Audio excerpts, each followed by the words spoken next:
The morning sun filtered through the lace curtains in the small living room, casting warm shadows on the faded carpet. Mrs. Lan, 74 and barely 5 feet tall, sat quietly on the worn couch with a folded dish towel in her hands. Her knuckles were stiff with age, and the arthritis made folding laundry slower than it used to be. But she liked the silence of early mornings, when the house still felt like hers, just a little bit. She had lived with her son David, his wife Ashley, and their daughter Emma for nearly 7 years. After retiring from her job at a nail salon in San Jose, this arrangement had seemed like the best option. David promised she wouldn't have to worry about anything, that she'd be loved, respected, and safe. At first, everything was fine. She helped take care of Emma, cooked meals, cleaned the kitchen, and even volunteered to walk their dog Milo when Ashley got too busy. But little things changed over time.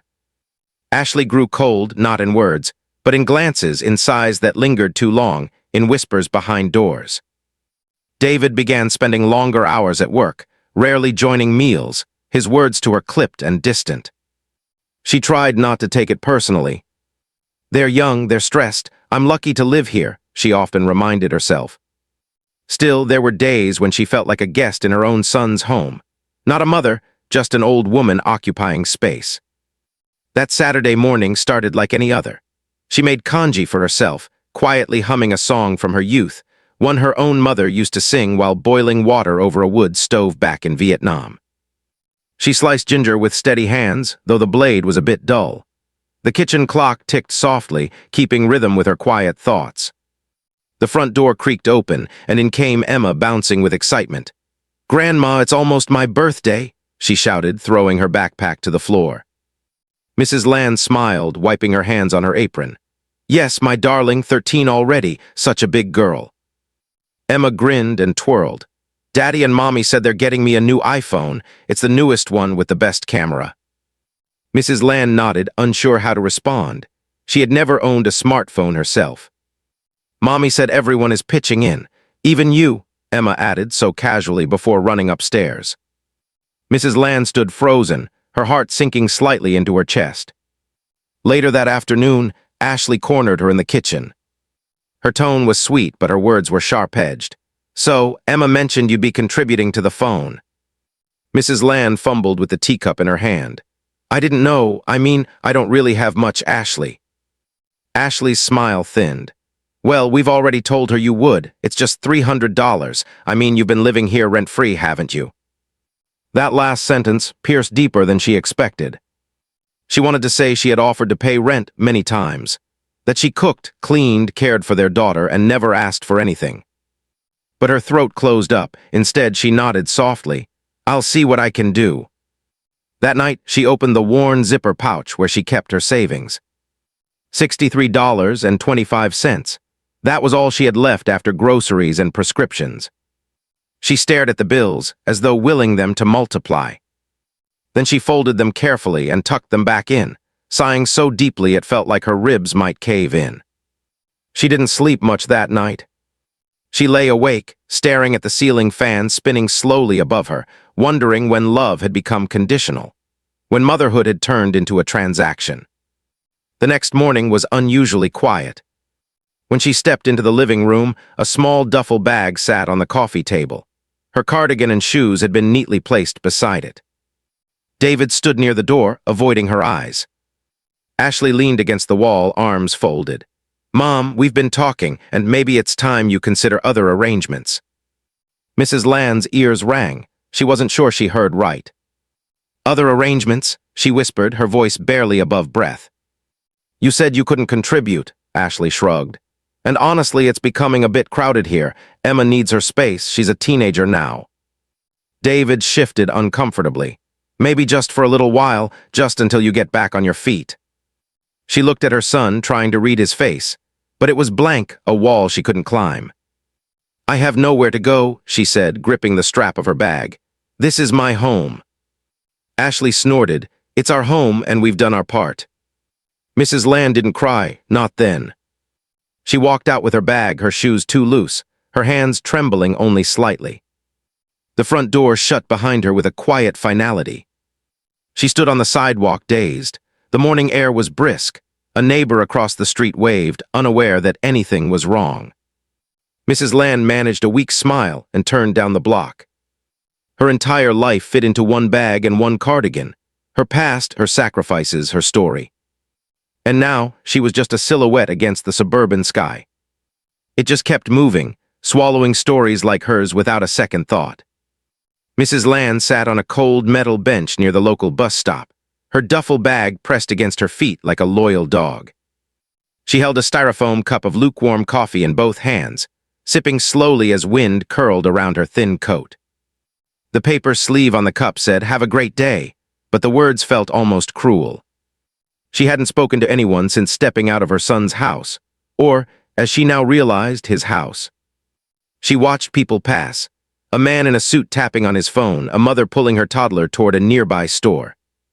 No one looked at her. She had become invisible, like steam rising from her coffee, drifting away into nothing. Her mind wandered back to the smell of Emma's hair after a bath, to the way the little girl used to giggle and wrap her arms around her knees while they watched cartoons together. Those memories felt warm, but also unreachable, like sunlight behind glass. After nearly 2 hours, Mrs. Land stood and walked toward the library. It wasn't far, and it was the one place she had always loved since coming to America. There was something sacred about books, even when no one wanted to hear your story in person. She stepped inside, greeted by the soft hush of pages turning and the faint hum of fluorescent lights. It was quiet, safe, warm. She wandered to the back corner, where the large windows overlooked the small garden. There she took a seat and simply stared. An hour passed, then 2. Eventually, a young woman approached, Vietnamese, maybe in her early 30s, with round glasses and a soft voice. "Boxy letter 1E7N G up Jai Kong letter 1E1," the woman asked gently, switching to Vietnamese. Mrs. Land smiled for the first time that day, even if it was a tired smile. They talked for a bit. The woman's name was Linda. She worked part-time at the library while studying social work.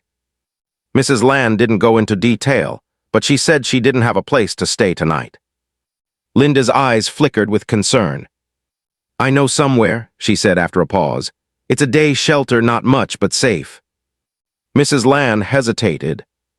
The word shelter felt like a wound she wasn't ready to accept. But then again, she didn't have many choices. That evening, Linda drove her across town in an old Toyota Corolla with a cracked windshield. They passed grocery stores, schools, neighborhoods she had never seen before. As they pulled into a quiet side street, Linda parked beside a small, beige building with faded blue shutters. A hand-painted sign read, "Grace Haven Senior Outreach, all are welcome." Inside, the air smelled of soup and pine cleaner. There were other elderly people sitting in plastic chairs, playing cards, knitting, some simply resting. A cheerful woman named Marjorie at the front desk welcomed her with a smile that reached all the way to her eyes. She handed Mrs. Land a warm blanket, a bowl of chicken noodle soup, and a small cot in the corner of the common room. It wasn't much, but it was the kindest place she'd been in days. That night, as she lay beneath the scratchy blanket, she stared at the ceiling, this one not hers either, but at least not hostile. She thought about how quickly love had expired in her family.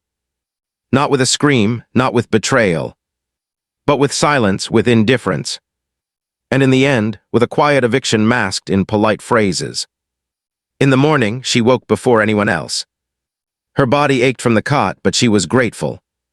She folded her blanket neatly and sat by the window, watching the sun crawl up over the rooftops like it did every morning, whether the world noticed or not. Later that day, Linda returned, holding a brown paper bag with banh mi and 2 bottles of water. They sat outside on a nearby bench, eating together. Linda asked her carefully if she'd ever consider writing things down. "You've lived through so much," she said. "Your story matters." Mrs. Land shrugged at first. "I don't know who would care," she said, brushing crumbs from her lap. "I would," Linda replied, "and maybe someone else would too." The idea lodged itself quietly in the corners of Mrs. Land's mind. That night, using a pen and a few sheets of paper from the shelter's donation bin, she began to write. She didn't start with the eviction. She started with her first day in America. The smell of asphalt in San Jose, the language barrier, the broken rice cooker, the first paycheck. The story of working 12-hour shifts in a nail salon just to send $50 a week home to her brother. The sacrifices, the loneliness, the years of swallowing pride, of hiding tears behind smiles. Each word felt like an exhale, like something being lifted off her shoulders, molecule by molecule. Over the next few days, she filled nearly 20 pages. She wrote slowly, carefully, English mixed with Vietnamese, her grammar imperfect, but her truth solid. Linda read the pages in silence one afternoon. Then she looked up, blinking back tears. "Bach, this is powerful," she said. "You should let people read this." Mrs. Lan laughed. "I'm no writer, I'm just a mother who didn't buy a phone." Linda smiled gently. "You're a lot more than that." She offered to type the pages up, clean up the spelling, and submit them anonymously to a local writing contest for first-person essays. Mrs. Lan shrugged again, amused by the idea. She didn't think anything would come of it. She wasn't expecting a call 2 weeks later. A local newspaper editor had read the piece, titled, "I Wasn't Worth an iPhone," and wanted to publish it.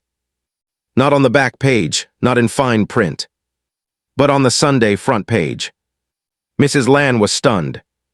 "Why me?" she asked Linda.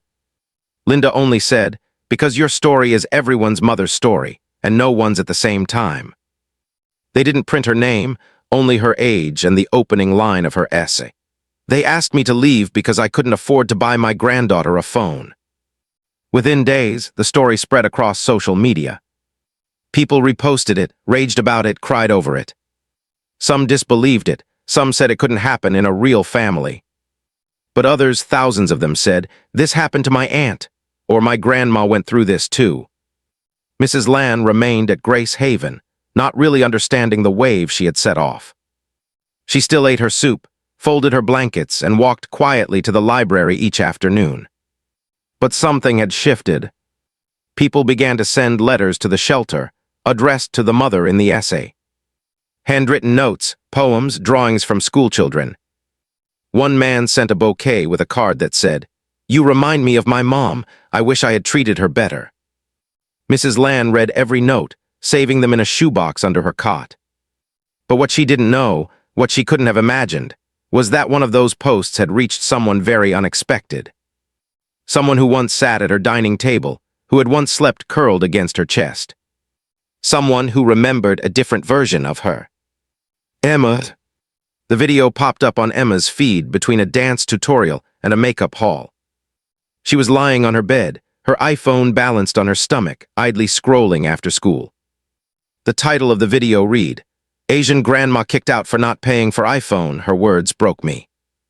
She almost kept scrolling, until a familiar photo caught her eye, a low-resolution image of a small, elderly woman standing at a bus stop, holding a duffel bag.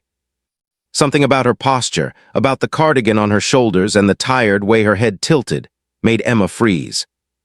She tapped the screen, the volume rising gently as a narrator read aloud the essay that had gone viral. Emma stared, not breathing, as the first lines played. "They asked me to leave because I couldn't afford to buy my granddaughter a phone." Her mouth dried, her fingers clenched the blanket beside her. She knew that voice.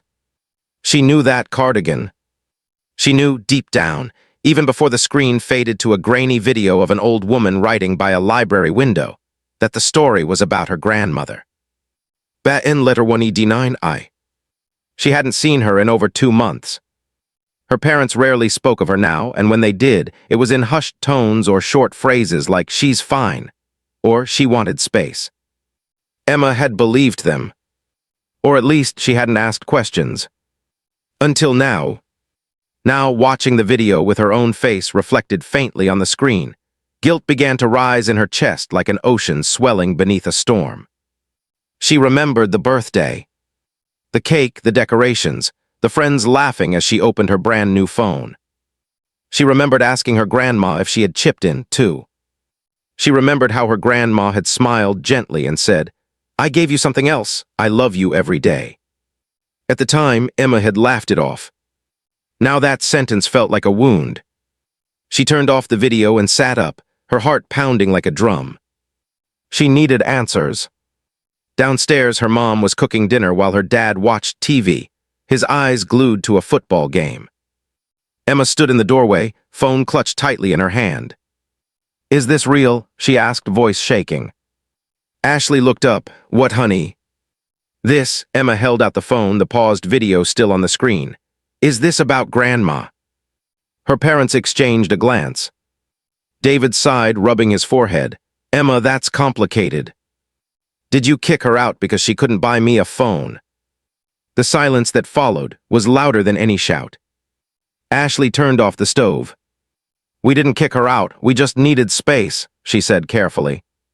Emma felt like she was going to throw up. "She raised me," she said. "She made me soup when I was sick. She walked me to school when you guys were too busy. You said she wanted to leave." Ashley's face tightened. "It wasn't working anymore, Emma. She couldn't keep up. She was always there. It was stressful." Emma took a step back, tears stinging her eyes. "She was family, and you threw her out over a phone." David stood, trying to reach her. "Emma, we didn't mean for it to go that way. She wouldn't help, and things escalated." "You lied," Emma whispered. "You both lied." She turned and ran upstairs, slamming the door behind her. That night she barely slept. She read the essay again, twice, 3 times, committing every line to memory. She saw her grandmother's handwriting, shaky but dignified, like someone trying to remain steady while holding back tears. She thought of all the stories her grandmother used to tell her, about Vietnam, about boats and war and new beginnings. And now this.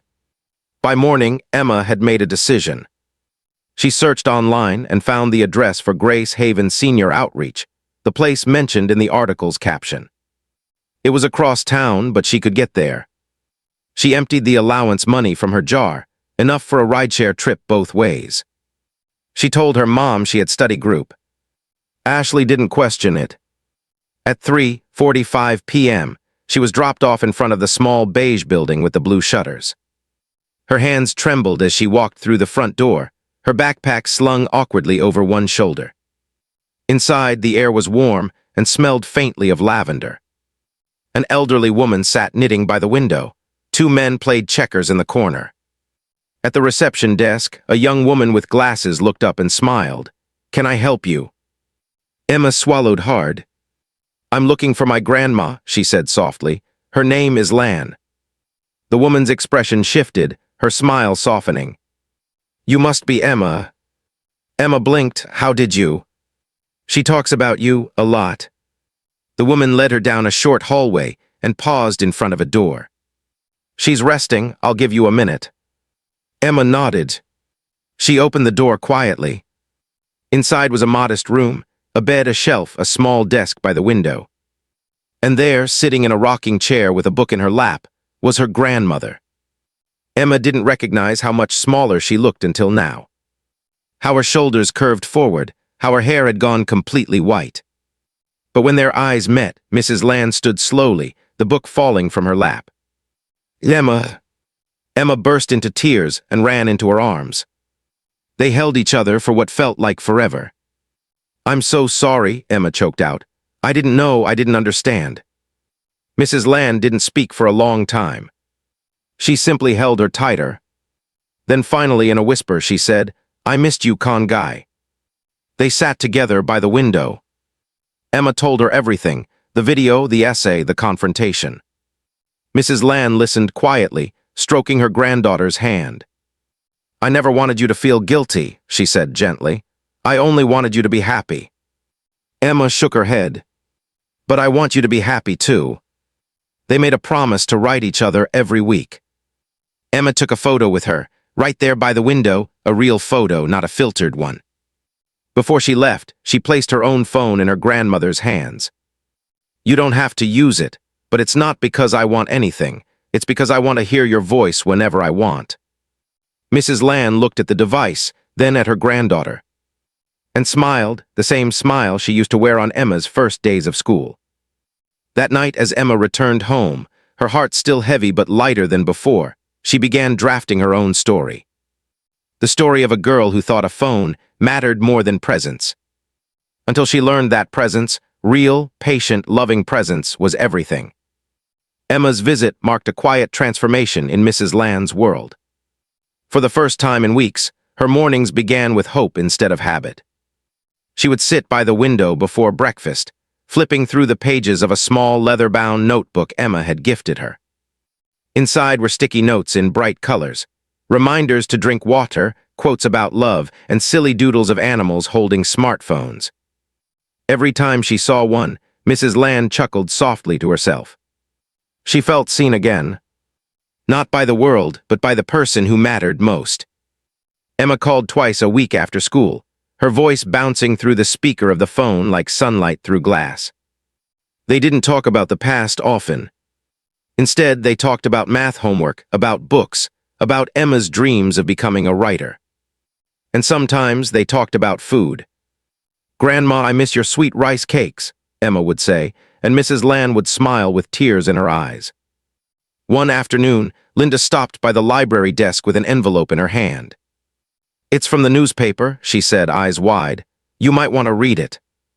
Inside was a printed letter on company stationery. It read, "Dear Mrs. Land, your essay touched not only our staff, but the hearts of thousands. We'd like to feature your story in our upcoming Sunday edition, this time with your name and a photograph if you're comfortable. Please contact us at your convenience. We believe the world needs to know who you are." Mrs. Land held the paper in her hands for a long time. Her name, her face, out there for everyone. The thought terrified her and thrilled her too. "I don't want fame," she said later that night to Linda. "I just want people to remember how mothers give even when they have nothing." Linda smiled. "Then maybe it's time the world hears that from your lips." With hesitation, then resolve, Mrs. Land agreed. A week later, a young journalist named Maria arrived at Grace Haven with a notebook, a microphone, and a quiet reverence in her eyes. She sat across from Mrs. Land in the reading room and simply listened. Mrs. Land didn't speak like someone seeking justice or revenge. She spoke like a storyteller. She recounted her journey from the Mekong Delta to San Jose, how she learned to say thank you before hello, how she once cried in the grocery aisle because she couldn't understand the difference between parsley and cilantro. Maria scribbled furiously, her eyes never leaving Mrs. Land's face. When the topic turned to her family, Mrs. Land's tone shifted. "Not bitter, just tired.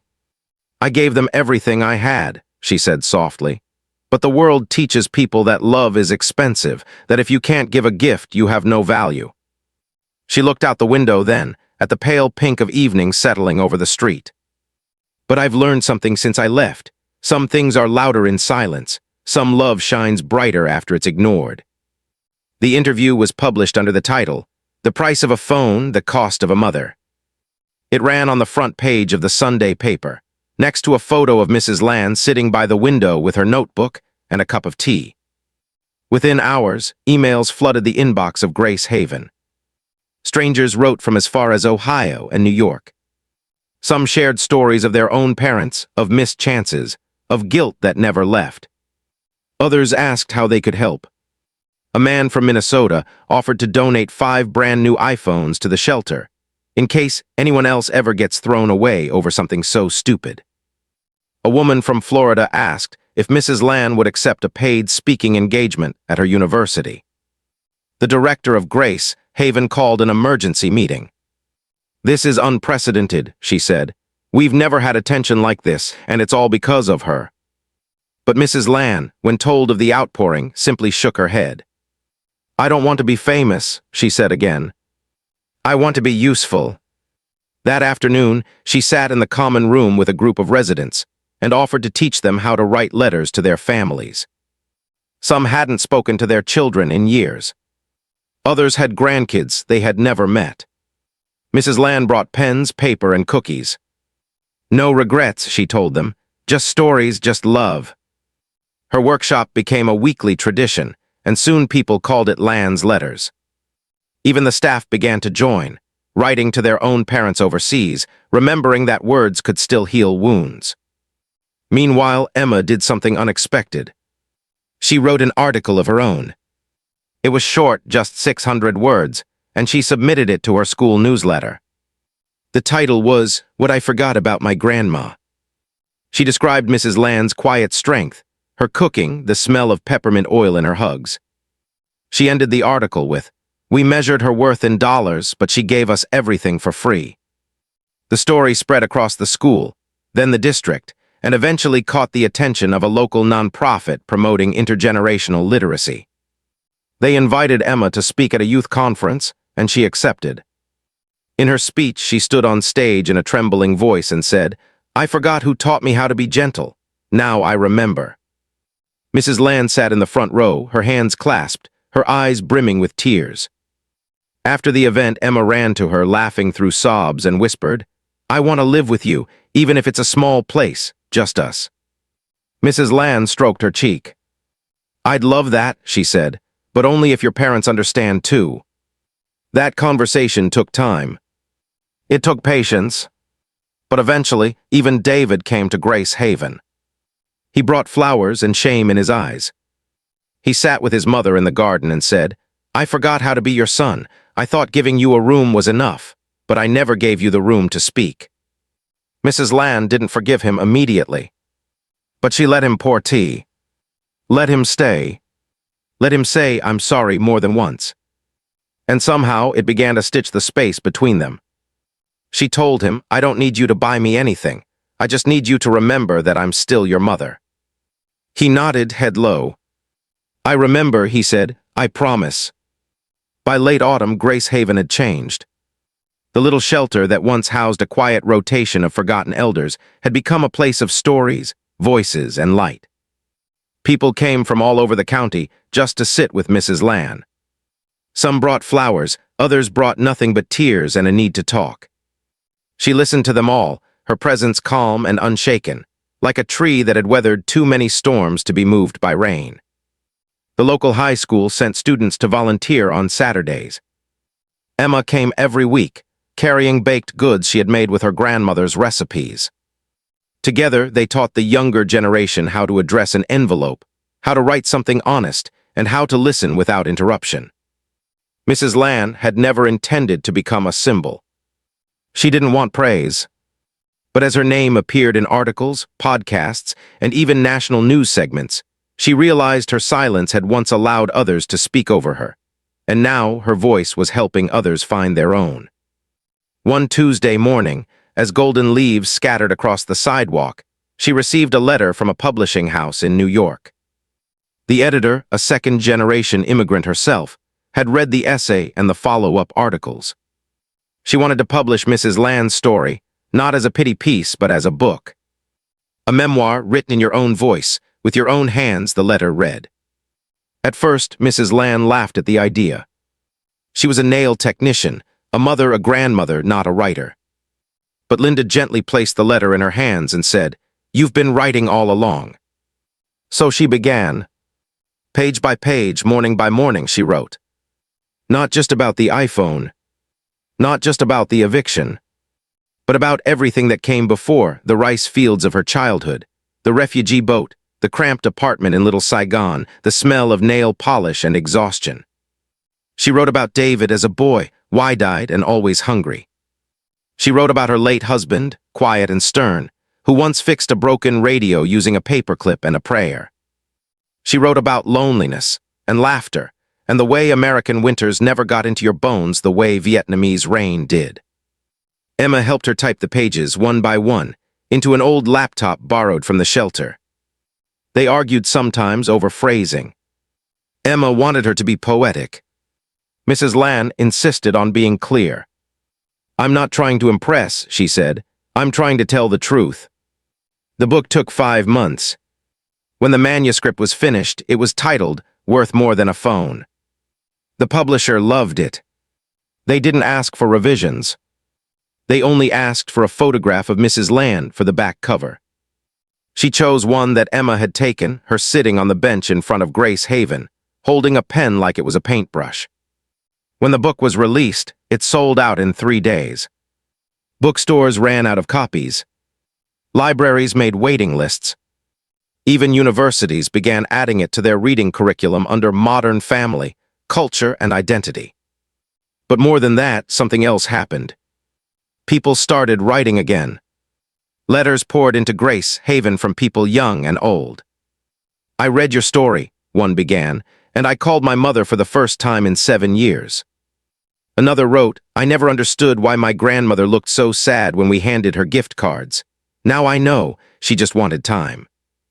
There were letters from men who had abandoned their parents, from daughters who had chosen silence over forgiveness, from teenagers who never realized love wasn't something that had to be earned with money. Mrs. Land read them all, and she answered many of them. Her hands cramped at night, but she didn't complain. "This is what my hands were made for," she told Linda, "to carry, to hold, to write." She never spent a dime of her book earnings on herself. She gave every dollar to Grace Haven. A new library was built in her name, the Landvo Reading Room, with bright windows and red cushions that reminded her of home. She stocked it with books in multiple languages: Vietnamese, Spanish, Mandarin, and English. "Let every elder feel seen," she said, "no matter what tongue they speak." On her 75th birthday, the shelter threw a party. There were balloons, rice cakes, spring rolls, and an entire board of thank you notes turned into a mural. Emma gave a speech. She stood in front of a room full of people and said, "I once thought my grandma was just old. Now I know she's eternal." Everyone clapped, but Mrs. Land didn't cry. She only smiled, pressed her palms together, and whispered, "See letter 1E3M on." Later that evening, after everyone had gone home and the music had faded, she and Emma sat on the steps outside. The stars were out. Emma rested her head on her grandmother's shoulder. "Grandma," she said, "do you forgive us?" Mrs. Land was quiet for a long time. Then she said, "Yes, but more importantly, I understand." Emma looked up confused. "It wasn't hate that made them do it," she said. "It was fear, fear of not having enough, fear of being seen as less." She paused, then added, "But when we let fear lead, we lose love." Emma nodded, the words settling deep into her heart. They sat together in the silence. And for the first time in months, Mrs. Land didn't feel like someone who had been discarded. She felt whole, not because the world had praised her, not because of the book or the money or the attention, but because the girl she loved most had remembered who she was. Not a burden, not a leftover, but a beginning. Winter came slowly to the city that year. The air was crisp but not cruel, and even the bare trees outside Grace Haven looked gentler under the pale morning sun. Mrs. Land woke before the others as always, her feet slipping into worn slippers, her breath quiet and slow. She had a routine now, simple but sacred. Tea before sunrise, stretching by the garden window, and then a few pages of writing before the world stirred. Her second book was underway, not a memoir but a collection of letters. Some were to people who had written to her. Some were to people she never met but imagined. And some, the hardest ones, were to the family she once thought had stopped loving her. She didn't write them with anger. She wrote them with clarity, with a desire not to accuse but to remind. "I was there," she wrote in one, "when you scraped your knee, when you failed your test, when your heart broke for the first time. I was there not with gifts but with presence. You didn't see it then, but I hope you do now." The book wasn't scheduled for release for another 6 months. But pre-orders were already flooding in. Publishers called her the quiet revolution of the family memoir. Journalists tried to get her on television. She declined all interviews. "I've said enough," she told Linda with a smile. "Now it's time for others to speak." She wanted the light to fall on people like Rosa, the 82-year-old woman who had reconnected with her estranged daughter after reading Land's book. On Malik, who'd finally started calling his grandfather in Nigeria every Sunday. On Emma, whose essay about her grandmother had won a National Youth Writing Award. Land was proud of the ripples, but she didn't seek the waves. One morning, a letter came with no return address. The handwriting was familiar. Inside was a check, made out to her, $10,000, Folded within was a note that read simply, "For what I took, for what I forgot, for what you gave. David." She stared at the check for a long time, then quietly folded it back into the envelope. That afternoon, she handed it to Grace Haven's director. "Use it for someone else," she said, "someone who still thinks they're alone." Word eventually got out that she'd declined the money. Reporters asked why. She only said, "I've already been repaid. My granddaughter came back to me, that's all I needed." Emma had begun visiting even more frequently. Sometimes just to read her poetry aloud. Sometimes just to sit quietly with her, doing nothing, saying nothing, letting time be enough. One rainy Sunday, Emma brought a small surprise, a key tied to a red ribbon. Mrs. Land raised an eyebrow. "What's this?" Emma beamed, "It's to our apartment." Mrs. Land blinked, "Our." "I signed a lease. A tiny place, 1 bedroom, 1 sofa bed, but it has a little kitchen and a balcony for your plants. It's close to school, and close to you." Mrs. Land laughed, placing a hand over her heart. "You're becoming your mother." Emma grinned, hopefully a gentler version. Moving day came 2 weeks later. The staff at Grace Haven threw her a farewell party. There were homemade banners, paper lanterns, and a cake shaped like an envelope. Everyone cried, even Marjorie at the front desk, who had once said she never cried for anything except dog movies. Mrs. Land packed only a few belongings. Her notebooks, her letters, a framed photo of her, and Emma taken by the shelter's front gate. She left behind her room, her rocking chair, her donated teacups. But she took everything that mattered. The new apartment was small, yes, but sunlit, warm, and quiet. Mrs. Land took the bedroom, though she offered it to Emma. Emma refused. "Your back's older than mine," she said, tossing a pillow onto the sofa bed with a wink. They made rice porridge their first night. They sat on the floor to eat, surrounded by unopened boxes. They laughed at how little they owned, how much they had. In the weeks that followed, life unfolded gently. Mrs. Land wrote in the mornings while Emma was at school. In the evenings, they shared stories, tea, and sometimes just silence. There was no television. Only books, letters, music played from Emma's tiny Bluetooth speaker. One evening, Emma returned home with a torn backpack and bruised ego. A classmate had mocked her for living with her grandmother. Said it was sad, like something out of a pity documentary. Mrs. Land held her without saying a word. Then she stood, walked to the shelf, and pulled out her first book. She handed it to Emma. "Let them laugh," she said. "One day they'll wish they had what we have." Emma nodded, blinking back tears. The next day, she stood in front of her class and read an excerpt from the book aloud. When she finished, no one laughed. 2 students cried, and the teacher asked if he could order a copy. From then on, Emma stopped hiding. She talked about her grandmother like she was talking about a lighthouse. Something that guided. Something that stood tall, even when the world around it was dark and cold. Spring came. The cherry blossoms near their apartment bloomed wildly. Emma planted a basil pot on the balcony. Mrs. Land added marigolds and mint. Their little home smelled like morning and memory. One night, Emma asked a question as they washed dishes side by side. "Do you think they'll ever understand, Grandma?" "Who?" Mrs. Land asked. "My parents." Mrs. Land dried her hands on a dish towel. "They already do," she said, "but understanding doesn't always mean knowing what to do next." Emma nodded slowly. "They sent a card last week," Mrs. Land added. "Didn't you see it?" Emma shook her head. Mrs. Land pulled it from her drawer. A simple white envelope. Inside, a folded note: "We're sorry, we miss you, we're proud of you." Emma stared at the words. No long speeches.